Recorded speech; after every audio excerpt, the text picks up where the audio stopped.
푸틴은 이제 모든 우크라이나 도시들에 대한 통제권을 잃었습니다. 우리에게는, 제 생각에는 사람들에게 진실을 다시 말하는 것이 매우 중요하지만 모든 것을 말할 필요는 없습니다. 지금 화면에 보이는 것은 단순한 정전이 아닙니다. 우크라이나 군대가 점령된 도네츠크 지역의 주요 스타로베시에베와 쥐이브스케 열발전소를 공격했습니다. 도시는 암흑에 빠졌고 모바일 인터넷 서비스가 중단되었습니다.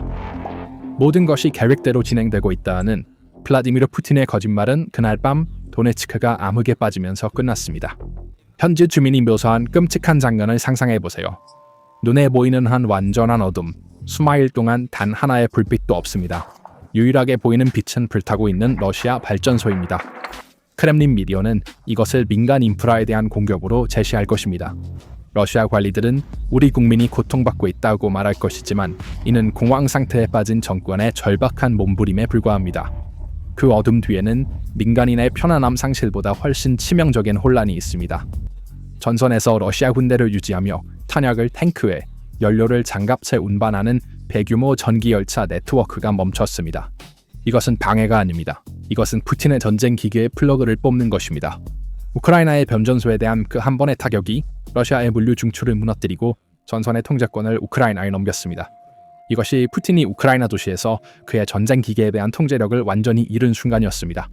이제 포크로프스크에서 자포리자까지 이어지는 선을 따라 탄약이 없는 러시아 군대가 침투라는 이름으로 자살 임무에 보내지고 있습니다.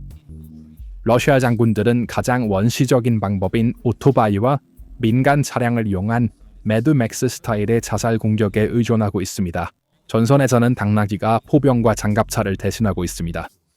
남은 것은 통제 상실을 숨기려는 크렘린의 선전과 전선에 버려진 수천 명의 러시아 병사들의 시신뿐입니다.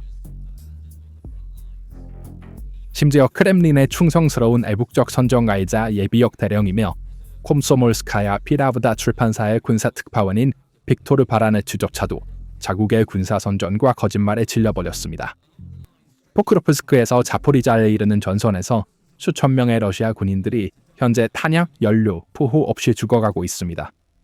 이 혼란을 이해하려면 먼저 러시아의 가장 큰 약점을 이해해야 합니다. 서방 군사 분석가 트렌트 텔렌코가 수년간 강조해온 현실이 있지만 크렘린은 이를 완강히 무시해왔습니다. 러시아 군대는 트럭 군대가 아닙니다. 러시아 군대는 철도 군대입니다. 러시아의 물류는 광대한 소련 시대의 철도망에 깊이 의존하고 있습니다. 모든 포탄, 모든 탱크 엔진, 전선으로 보내지는 모든 연료는 기차로 운송됩니다. 러시아의 이들 열차 중 70% 이상이 전기로 운행됩니다.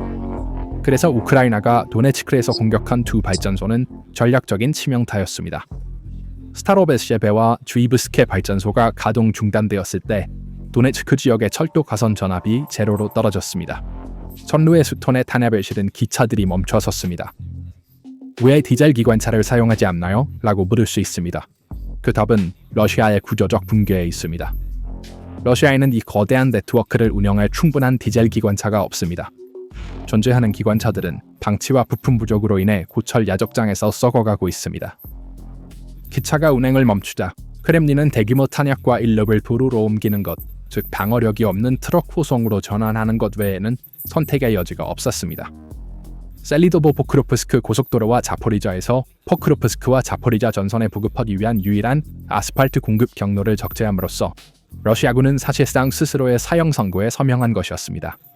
우크라이나는 바로 이 움직임을 기다리고 있었기 때문입니다. 러시아 호송대가 고속도로로 쏟아져 나오는 순간 우크라이나 공군의 미그-29와 F-16 전투기가 하늘로 날아올랐습니다. 그들의 날개 아래에는 첨단 제이데이머 유도 키트가 통합된 미국산 GBU-62 폭탄과 프랑스산 하머 미사일이 있었다. OCNT 소스에 의해 촬영된 이미지에는 고속도로 한가운데에 거대한 분화구와 부서진 아스팔트가 드러났습니다. 통행이 불가능해졌습니다. 도네츠크 북쪽 포크롭스크 전선에서 싸우고 있는 러시아 포병 부대는 뒤따라올 보급 열차를 기다리고 있지만 그 열차와 트럭은 도착하지 않을 것입니다. 이 물류마비는 단순한 지연이 아닙니다. 현대 전쟁에서 탄약 공급이 하루만 중단되어도 전선의 군인들에게는 치명적입니다. 그럼에도 불구하고 모스크바의 명령은 변함이 없습니다. 어떤 대가를 치르더라도 전진하고 공격하라. 물류 기반의 붕괴는 러시아 군대를 현대적인 군대에서 임시 방편의 민병대로 변모시켰습니다. 세계에서 두 번째로 큰 군대라고 주장하는 이 구조는 중국산 골프카트의 병사들을 전선으로 보내고 있습니다. 이것들은 데저트 크로스라고 불립니다. 그것들은 실제로 농부나 사냥꾼을 위해 설계된 차량으로 플라스틱과 가벼운 금속으로 만들어졌으며 방어 장갑이 없습니다. 포브스 보고서와 현장 영상에 따르면 포크로프스크 전선에서 탱크를 잃고 물자 지원을 받지 못한 러시아 군대가 이 차량으로 공격을 감행하고 있습니다. FPV 드론에게 더 쉬운 표적은 없습니다. 이 차량 안의 군인들은 완전히 무방비 상태입니다. 하지만 러시아의 절망은 거기서 멈추지 않았습니다. 역사책에 남아있어야 할 방법이 2025년 현대 전장에 돌아왔습니다. 준비하세요. 당신이 곧 듣게 될 것은 농담이 아니라 러시아 언론 자체가 인정한 사실입니다. 러시아의 주요 신문 중 하나인 코메르산트의 보도에 따르면 러시아 군대는 본격적인 기병 부대를 부활시키고 있습니다. 미사일, 드론, 전자전의 시대에 푸틴의 군인들은 전선으로 말을 타고 나갈 준비를 하고 있습니다. 그러나 이러한 우스꽝스러운 해결책이 불충분하다는 것이 드러나자 러시아 지휘부는 전술을 변경했습니다. 그들은 이를 침투라고 부릅니다. 전쟁연구소의 최신 보고서에 따르면 러시아군은 이제 안개가 끼거나 밤이 되기를 기다렸다가 보호 장비 없이 2~3명의 보병 그룹을 우크라이나 진지로 보내고 있습니다. 이 병사들을 미끼로 사용하여 우크라이나의 발사 지점을 식별하는 것이 목표입니다. 푸틴의 무적 군대는 도네츠크의 전기가 끊기는 순간 방어할 수 없는 보병으로 변했습니다. 판약, 식량, 보호 없이 군대를 죽음으로 보내면 어떻게 될까요? 반란이 시작됩니다. 파령이 시작됩니다. 이것이 바로 포크롭스크와 쿠라홉의 전선에서 일어나고 있는 일입니다.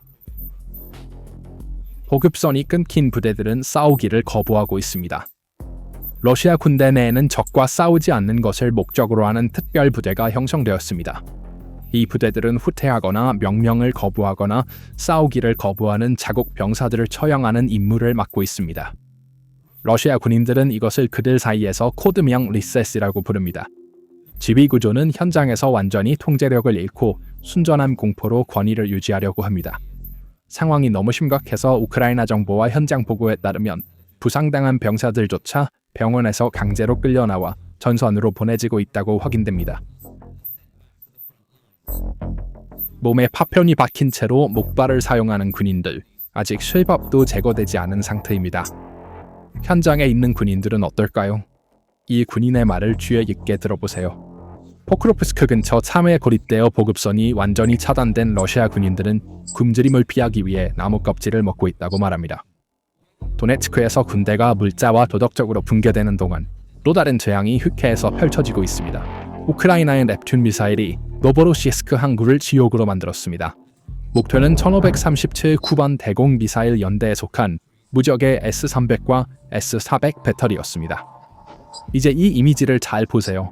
이것은 단지 지역 공격이 아니라 전 세계적인 충격파였습니다. 공격 소식이 전해지자마자 세계 유가가 2에서 3% 급등했습니다. 이는 러시아 전체 해상 석유 수출의 20%를 단독으로 차지하는 주요 다리였기 때문이며 세계 공급의 2%를 마비시켰습니다. 푸틴은 그가 우크라이나에서 시작한 전쟁 비용을 충당하기 위해 이 석유가 필요했습니다. 이제 그의 항구에서 기름이 타고 있다는 것은 전쟁 자금으로의 자금 흐름이 하룻밤 사이에 차단되었다는 것을 의미합니다.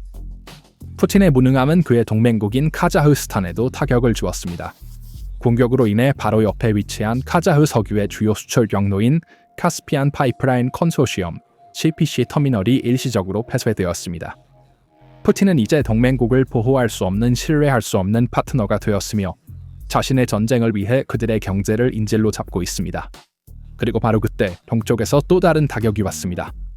일본은 우크라이나와 협력하여 노보로시스크와 같은 항구에서 석유를 밀수하는 데 사용하는 러시아의 그림자 함대에 대해 정치적이고 매우 강력한 제재를 발표했습니다. 푸틴에게는 악몽 같은 시나리오입니다.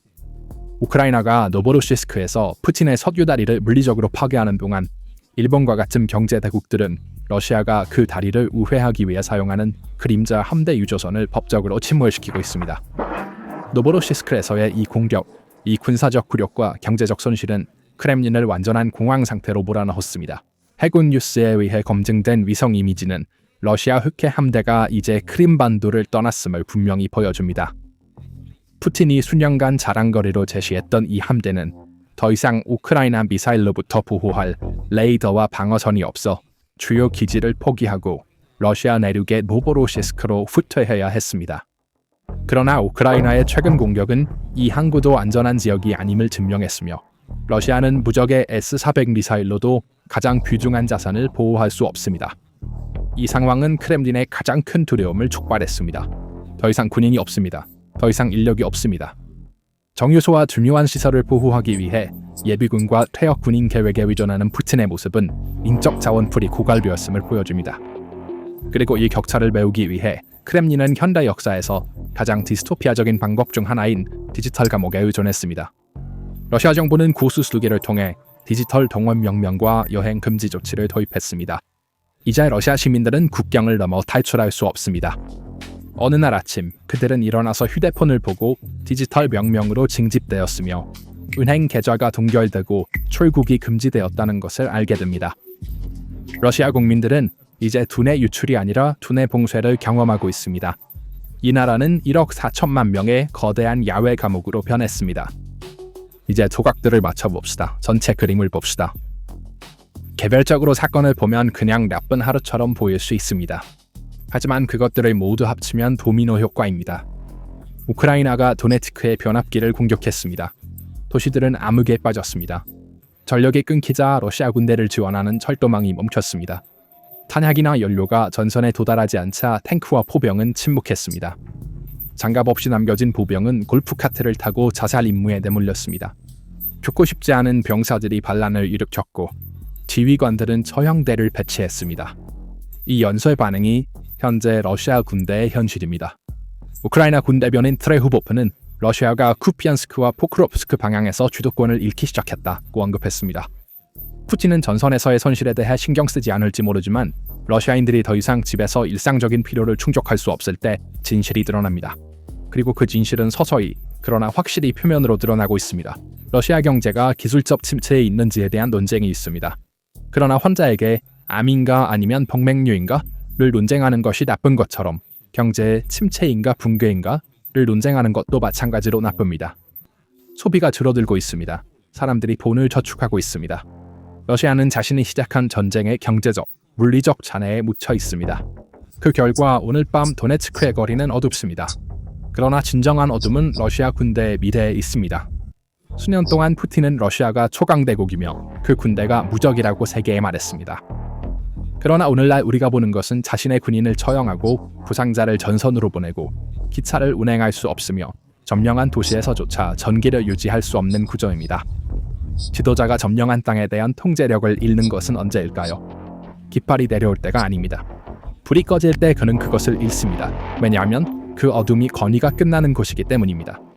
그리고 그 어둠 속에서 푸틴의 군인들은 더 이상 우크라이나인을 두려워하지 않고 서로를 두려워합니다. 러시아는 전선에서 통제력을 잃었고 이 붕괴는 어떤 선전 방송으로도 밝힐 수 없을 만큼 깊습니다. 그래서 이것에 대해 어떻게 생각하시나요? 댓글로 의견을 공유해주세요. 새로운 비디오에 대한 업데이트를 받으려면 채널을 구독하고 알림을 켜주세요. 저희를 선택해주셔서 감사합니다.